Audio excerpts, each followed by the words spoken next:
नमस्कार। बहुत बहुत स्वागत है आप सभी का। साथियों, मोहिनी एकादशी व्रत वैशाख माह की शुक्ल पक्ष की एकादशी। इस वर्ष 2024 में मोहिनी एकादशी का व्रत 19 मई दिन रविवार को आ रहा है। ऐसे में मोहिनी एकादशी का व्रत कैसे करें, किस विधि विधान से करें, इसकी कथा क्या है, नियम क्या है, ये सब हम इस वीडियो में जानेंगे। वही ये भी बात करेंगे कि एकादशी व्रत को करने से किस पुण्य फल की प्राप्ति होती है। सर्वप्रथम हम बात पुण्य की ही करेंगे। तो एकादशी व्रतों में श्रेष्ठ और पुरुषार्थ को देने वाली है। काम, अर्थ, धर्म, मोक्ष, ये 4 पदार्थ एकादशी से सुलभ है। मनुष्य का महा से महा किया गया हुआ जाने अनजाने में जो पाप जन्म जन्मांतर में जो हुआ रहता है, एकादशी व्रत से नष्ट हो जाता है। एकादशी व्रत से अक्षय पुण्य की प्राप्ति होती है। वही मनुष्य के जीवन के समस्त पापों का क्षय होता है, रोग से मुक्त होता है। और मोहिनी एकादशी व्रत का तो कहना ही क्या, यह तो मोहजाल माया से भी परे ले जाता है साधक को। तो मोहिनी एकादशी का व्रत वैशाख माह के शुक्ल पक्ष में होती है। दशमी के दिन ही सात्विक होकर के किसी पवित्र नदी में स्नान करिए। उसके बाद पूरी दिन जितेंद्रिय रहिए, सात्विक भोजन कीजिए और संध्या काल में एकादशी व्रत का संकल्प लीजिए। प्रभु का ध्यान कीजिए, श्री हरि विष्णु का, और उनसे कहिए कि हे प्रभु, मैं कल मोहिनी नामक एकादशी का व्रत करूँगा, आप मेरे और मेरे इस व्रत संकल्प की रक्षा कीजिएगा। इस प्रकार से भगवान से यह प्रार्थना करते हुए रात्रि में भूमि पर संभव हो तो अच्छी बात, नहीं तो आप बेड पर भी सो सकते हैं। फिर एकादशी के दिन प्रातःकाल ब्रह्म मुहूर्त में उठिए। दैनिक कर्म से निवृत्त होकर के किसी पवित्र नदी में या फिर घर पर भी आप स्नान कर सकते हैं। और स्नान करने के बाद साफ स्वच्छ वस्त्र धारण कीजिए। उसके बाद भगवान का पूजन कीजिए। खोडोपचार विधि पता है तो बहुत अच्छी बात, अन्यथा आप पंचोपचार विधि से कीजिए। घी का दीपक अवश्य भगवान को दिखाइए या फिर कपूर का आप आरती कीजिए। और भगवान पर कुछ ना हो सके तो तुलसी पत्र अवश्य कीजिए, अर्पण कीजिए। जो समर्थवान है वो तो विधि विधान से पूजन कर सकते हैं, जो समर्थवान नहीं है वह सिर्फ भगवान पर एक तुलसी पत्र अर्पण करके भगवान का पूजन कर सकते हैं। पूजन के बाद कथा श्रवण करेंगे। मैं कथा भी वीडियो के एंड में आप सभी को सुनाऊंगा, तो कथा श्रवण कीजिए। उसके बाद मन ही मन ओम नमो भगवते वासुदेवाय अथवा श्री कृष्ण गोविंद हरे मुरारे, हे नाथ नारायण वासुदेवा, इस मंत्र का यथासंभव मन ही मन जाप करें। झूठ ना बोले, चोरी ना करे, कोई भी ऐसे कर्म ना करे जिससे भगवान आपसे असंतुष्ट हो, नाराज हो। ऐसा कर्म करें कि वो अनायास ही आपसे संतुष्ट हो जाए, आपसे प्रसन्न हो जाए और आपको एकादशी व्रत का पूर्ण फल प्राप्त हो जाए। संध्या काल में भगवान के निमित्त घी का दीपदान करें। दीपदान करने से एकादशी तिथि में पितरों को मुक्ति मिलती है।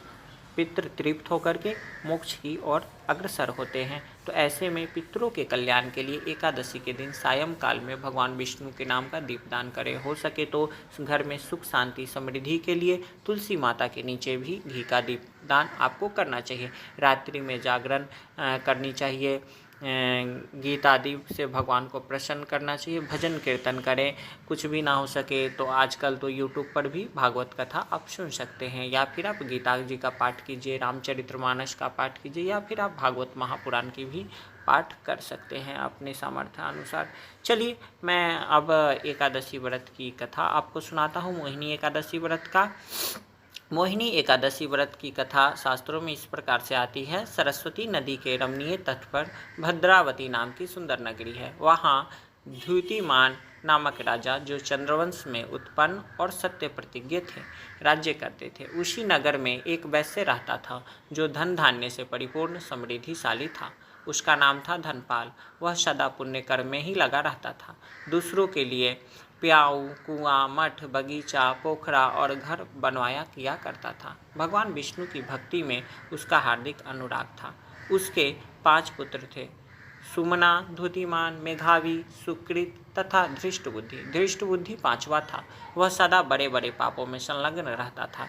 जुए आदि दुर्व्यवहार में आसक्त रहना ही उसकी दिनचर्या थी। वह वेश्याओं से मिलने के लिए ललायित रहता था और अन्याय के मार्ग पर चल करके पिता का धन बर्बाद किया करता था। एक दिन उसके पिता ने तंग आकर के उसे घर से निकाल दिया और वह दर दर भटकने लगा।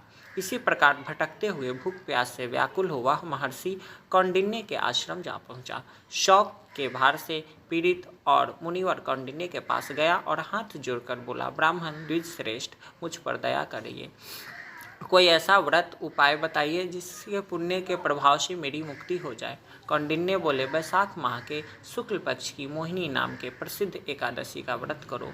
मोहिनी को उपवास करने पर प्राणियों के अनेक जन्मों के किए हुए सुमेरु पर्वत जैसे महापाप भी नष्ट हो जाते हैं। मुनि का यह वचन सुनकर के धृष्ट बुद्धि का चित्त प्रसन्न हो गया। उसने कौंडिन्य के उपदेश के विधि पूर्वक मोहिनी एकादशी का व्रत किया। इस व्रत के करने से वह निष्पाप हो गया और दिव्य देह धारण कर गरुड़ पर आरूढ़ हो सब प्रकार के उपद्रव से रहित श्री विष्णु धाम को चला गया। इस प्रकार यह मोहिनी एकादशी का व्रत बहुत उत्तम, इसके पढ़ने और सुनने से सहस्त्र गोदान के बराबर फल की प्राप्ति होती है।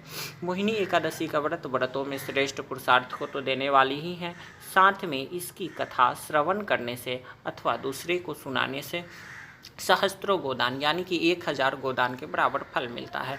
तो आप खुद तो इस एकादशी की व्रत की कथा सुने ही सुने, अपने मित्रों में भी ये शेयर करें वीडियो लिंक, ताकि उनको भी एकादशी व्रत की महिमा पता चल सके, महात्म्य पता चल सके, वे कथा श्रवण कर सके और वो भी अक्षय पुण्य का भागी बने।